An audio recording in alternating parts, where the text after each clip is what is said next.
and we want to welcome you into this session.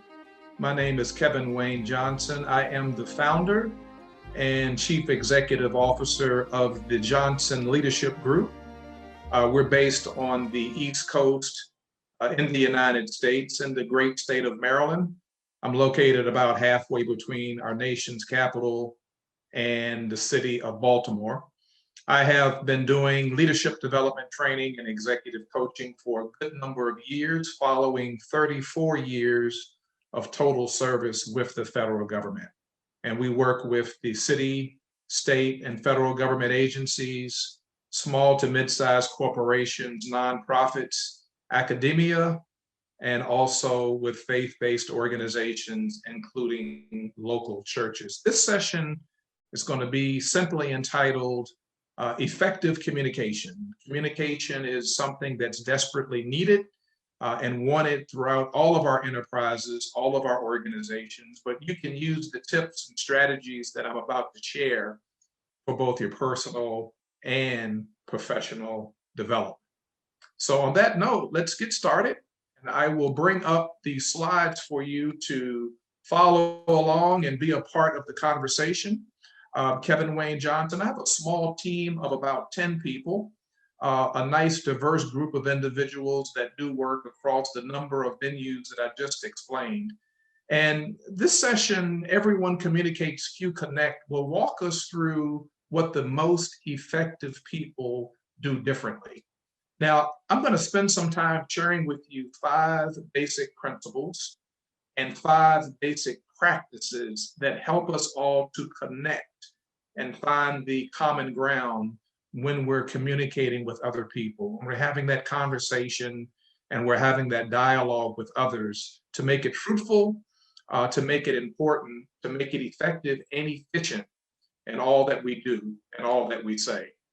So I'll begin here with the 5 connecting principles. Principle number 1 is influence. Influence is very, very key, ideally positive influence in terms of what we do and getting people to a desired outcome. So this first principle has to do with the fact that connecting increases our influence in every situation. Not too long ago, there was a survey taken by United States presidents that exhibit 5 qualities. These are the 5 qualities. They have vision. They have pragmatism. They are excellent in terms of being bridge builders. They have charisma, and they are trustworthy. You know, trust is that glue and that tape that keeps an organization, keeps a country, a company, a government agency together in terms of fulfilling its mission, vision, and core values. And interestingly enough, 4 of the 5 skills of being a successful leader have to do with that inevitable ability to connect, being able to connect people. So influence is the first connecting principle that I want to share with you as it relates to being an effective communicator. So having vision and being a consensus builder or building bridges, having charisma, and being trustworthy. These are all qualities that we found in former US presidents. Now, most people who disconnect aren't really aware that it's that blind spot syndrome. All right, so here are some connecting signals that we can all relate to. Number 1, just applying that extra effort. The informal, unsolicited appreciation, unguarded openness, being genuine in who we are and what we do. We're able to demonstrate that trust. Increasing our communication has to do with helping people to express themselves more readily, having more enjoyable experiences, having that emotional connection, bringing that acumen and that subject matter expertise and that intel to the table is core to who we are as leaders, but also bringing that heart element as well and having that emotional bondedness. Positive energy versus negative energy is very important. Growing synergy, being able to connect with people as it relates to their effectiveness is greater than the sum of the contributions. And then unconditional love, just being able to love on people for who they are and where they are, tapping into their potential. Jay Hall, many, many years ago, was able to conduct a study of about 16,000 executives across the United States. And here's the one conclusion that he was able to walk away with and share with us all, and that is there is a direct correlation between achievement and the ability to care and value and respect and honor people as a part of how we connect with them. It's very, very important. So we have high achievers, we have average achievers, and we have low achievers. Let's take a look at some of these principles, some of these characteristics, and some of these attributes. So high achievers care about people as well as the bottom line. Average achievers focus pretty much on production and kind of just focus on performance. And then low achievers are just really just concerned and consumed with self. High achievers view our people optimistically because we like to tap into their potential. Average achievers focus more on their own status, spending more time looking in the mirror as opposed to looking through the lens. And then low achievers, generally speaking, have a basic distrust of people on their staff. High achievers seek advice from others because they know they don't have all the answers. Leaders are learners. We're always looking to learn more and to be more. But average achievers are sort of reluctant to seek out advice from others. They may see it as a sign of weakness. And low achievers just don't want to hear from you at all. We don't value your advice. I'm the leader because I have all of the answers. Now, high achievers listen, right? Listen. We listen at a rate that's much faster than what we can actually talk in terms of our words. Average achievers listen only to their boss, the persons that they report to, and then low achievers, they just don't want to talk, just avoid communication altogether. Give me the written manual, give me what's in writing so I can run with it. Here's principle number 2 in terms of connecting. Learning that it's all about others and not ourselves. So why do we focus on ourselves and not others? Number one is a maturity issue. Many of our leaders are still growing. All right. So maturity is the ability to see and act on what? Behalf of others. Ego gets in the way. Failure to value others. And so here are 3 connecting principles that will be very, very beneficial and very helpful. The number 1 question is, do you care for me? That's what people want to know at the end of the day when it's all said and done. Do you even care? Because at the bottom line, people don't really care how much we know until they first know how much we care. Can you help me? Can you provide some assistance, some advocacy, some support, some top cover? And then the last one, can I trust you? Again, trust is that tape and that glue that holds everything together. That comes from building rapport and building relationships. Here's number 3, connecting principle number 3. So connecting goes beyond just the words that we speak. That's just one component. As a matter of fact, it's one small component. But our words and our tone of voice, as well as our body language, make up the total picture in terms of how we communicate with others. You see, 93% how we communicate goes beyond just the words that we say. The words represent 7%, but the way that we say it and the facial gestures, the body language, the hand gestures together makes up 93% of how we communicate. So that's how we connect with people. It's very important that we know that. So 3 components to communication, and this is cyclical and it's counterclockwise. So our thoughts turn to emotions, which then causes us to act, but it all begins with the thought process. What's going on here ultimately causes us to react in terms of our heart and then take the necessary action as well. So here are some communication breakdowns. If it doesn't go very well, a lot of these different thoughts and emotions and actions are taking place. And if you see here over on the left quadrant, this is where we break it all down.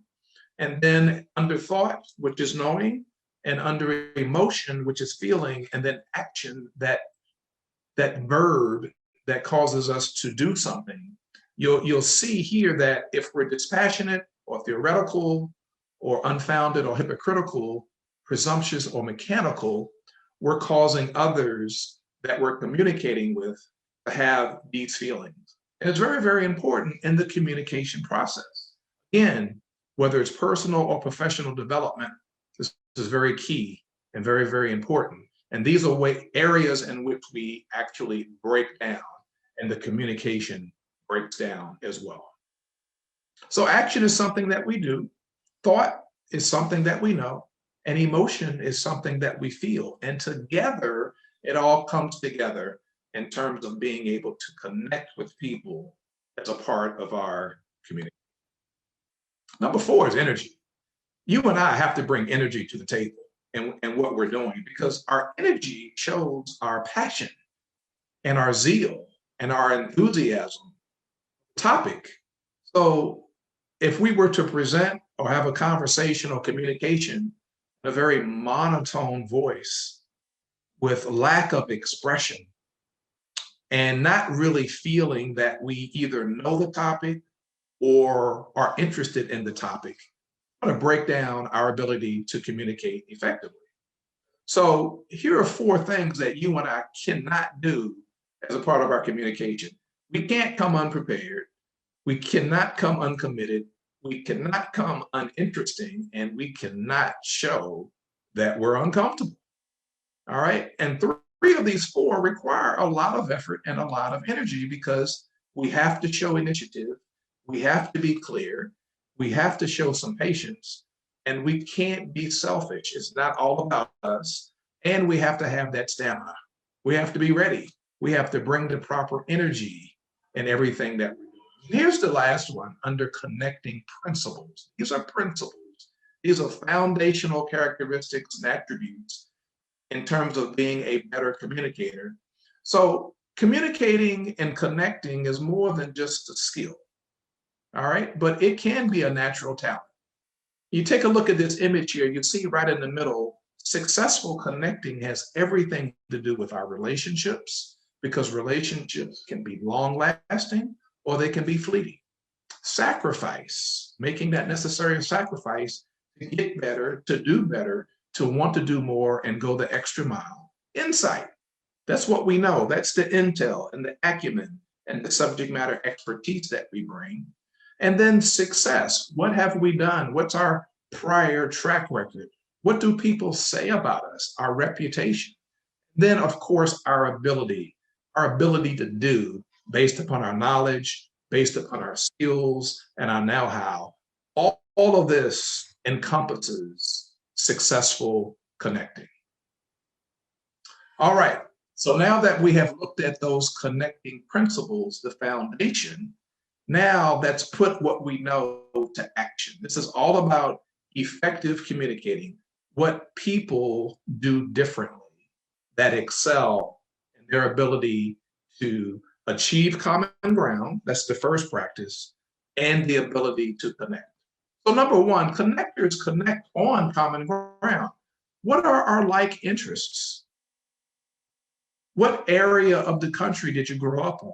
What school did you go to? Tell me something about your family. How many children do you have? What do you do in your pastime? Et cetera, et cetera. Finding common ground.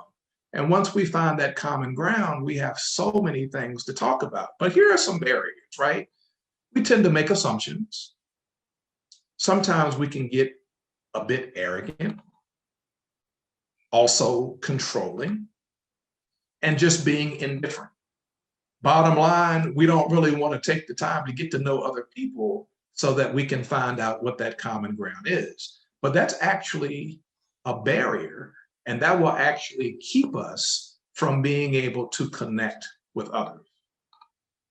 So here's some choices to finding common ground: just being available, being a good listener, asking the right questions, thought-provoking, open-ended question, being thoughtful, being open. How about being likable and approachable? Being likable and approachable, being a friendly person so that people will actually want to come and have a conversation with you. Being humble and being adaptive and flexible in this environment or in any environment. Being able to adapt and being flexible are all very, very key. Number two, keep it simple, right? Connectors do the difficult work of keeping it simple. Here are 4 components. Use some humor from time to time, right? How about your heart, right? Put your heart in the right place. Hope, having some hope, and offering help. Again, being that top cover, being that advocate, being that support for people in your lives. Keep it simple, have a smile, say it slow. Don't go too fast in having your conversations with people. Slow down, keep it simple, speak English. Did you know that news anchors are trained that as they're reading from the teleprompter, that they're actually speaking to us at the 8th grade level? That way they're able to keep it simple so that all of us from the PhD all the way down to middle school and high school can understand and grasp the information that's being shared. So here's the art of simplicity. Talk to people, not above them. Get to the point. Stop beating around the bush. Just get to the point. Say it over and over and over again. Teaching is repeating until learning takes place. Say it clearly and say it less. Just be crystal clear. Here's number 3, connecting practice. Create an experience that everyone enjoys. Make it an experience. Don't just talk to people, but take them on a journey. Storytelling is always a really, really good way to do this. How to be interesting. Take responsibility for your listeners. Communicate in their world. Go into their space. Get into their head. Capture people's attention right from the very beginning. And say it so that it sticks. Make it memorable. Number 4, inspire. Connectors inspire people. So this goes alongside and in alignment with motivating, encouraging, and inspiring people. Here's the equation that I always like to share with people. So what people know, when you add that on to when you add that to what people feel, that equals inspiration, because you're able to touch those different senses. And that's the inspiration equation. What do people need to know? What do people need to see? And what do people need to feel? Well, they need to know that you understand them and that you have high expectations. In terms of what they see, they need to first see that you're the model, that you're walking what you're talking, and that you're actually doing what you're asking them to do or requesting that they do. And they need to see your conviction, your transparency, who you are, the genuineness in you. And people need to feel your confidence in ourselves and in them as well. And your deep gratitude for them. Being thankful that they're on your team, they're in your sphere of influence, makes a big difference.